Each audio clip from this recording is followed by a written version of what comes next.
नमस्कार मित्रांनो, गुन्हेगारी क्राईम स्टोरी चॅनलमध्ये सर्वांचं स्वागत आहे. चॅनलमध्ये नवीन असतात करा, नक्की करा, लाईक करा, शेअर करा, कमेंट करा छानशी. मंजू वय 38, मंजू दोहरे. तर बलवीर दोहरे 2002 मध्ये यांचं लग्न झालेलं होतं. त्यांना 3 मुले होती. रेश्मा 20 वर्ष, 17 वर्ष राजकुमार, 13 वर्ष आरजू आणि 9 वर्ष अनुष्का, अशी 4 मुलं होते. संसार चांगला चालू होता, सगळं व्यवस्थित चालू होतं. कोरोना काळ आला, त्यामध्ये काय झालं, झाशी मेडिकल कॉलेजमध्ये मंजूला जॉब लागला. तिथेच जॉब करत असताना तिची ओळख सुपरवायझर अर्पित सिंग बरोबर झाली. ओळखीचं रूपांतर प्रेमात झालं, प्रेमाचं रूपांतर अनधिक संबंध, पुढचं सगळ्या काही गोष्टी झाल्या. त्यानंतर लग्नाला 20 वर्ष झालेली होती. सगळ्या गोष्टी व्यवस्थित असतानासुद्धा 20 वर्षांनी प्रेम झालं. त्यानंतर काय होतं, नवरा बायकोमध्ये वाद होतात मंजू आणि बलवीर सिंगवर. तर ती काय करते, मंजू वेगळी राहायला जाते अर्पित बरोबर.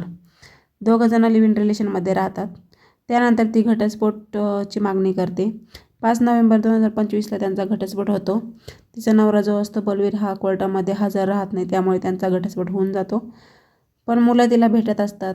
तिची बहीण असते मंजूची, ती पण तिला भेटत असते, संपर्कात असते तिच्याबरोबर. घटस्फोट झाल्यानंतर काय करते, मंजू काय करते, जो अर्पित असतो त्याला म्हणते माझ्याशी लग्न कर. पण तो म्हणतो की मी लग्न करणार नाही. त्यानंतर मग तो अर्पित जेव्हा बाहेर गेलेला असतो, घरी नसतो, तेव्हा ती काय करते, तिच्या बहिणीला सगळं सांगते मंजू. त्यानंतर फाशी घेऊन टाकते. फाशी घेतल्यानंतर मग काय होतं, तो घरी येतो, बघतो, पोलिसांना सांगतो. त्यानंतर पोलिस त्याला अटक पण करतात. तिची बहिणीची चौकशी करतात. बहीण सांगते की लग्न करायला नाही म्हणत होता हा अर्पित. तर मग त्याला अटक होते. तर बघू शकता 2 संसार कसे उद्ध्वस्त झाले. चांगले मुलं होते, 20 वर्ष लग्नाला झालेले असतानासुद्धा असं चुकीचा निर्णय घेतात.